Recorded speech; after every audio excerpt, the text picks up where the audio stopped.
Bugün de her gün kimi həsrət dolu keçdi.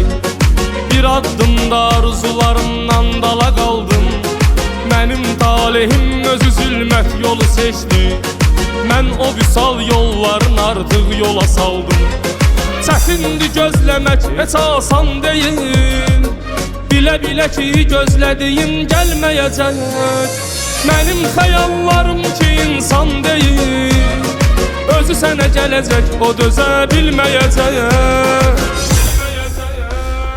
Gecədir yenə yatıb büsbütün aləm. Mənsə onun yanındayam xəyaləm. Niyə bu xəyal həqiqət olmur?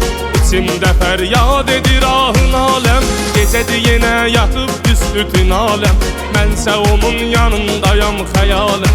Niyə bu xəyal həqiqət olmur? İçimdə fəryad edir ahın aləm.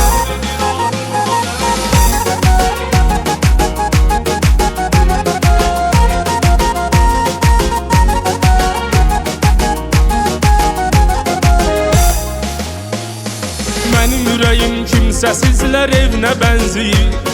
Orada bir övlad böyüyür həsrət adında. Bəlkə də xoşbəxtdir, o bilmir özü yanca.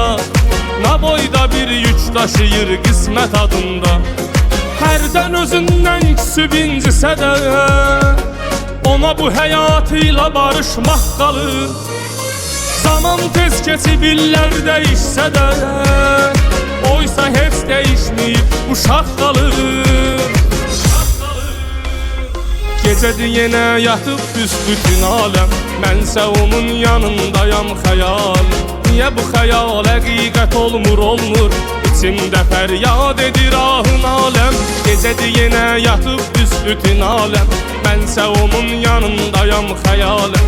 Niyə bu xəyal həqiqət olmur? İçimdə fəryad edir ahın aləm. Gecədir yenə yatıb büsbütün aləm. Mənsə onun yanındayam xəyaləm. Niyə bu xəyal həqiqət olmur?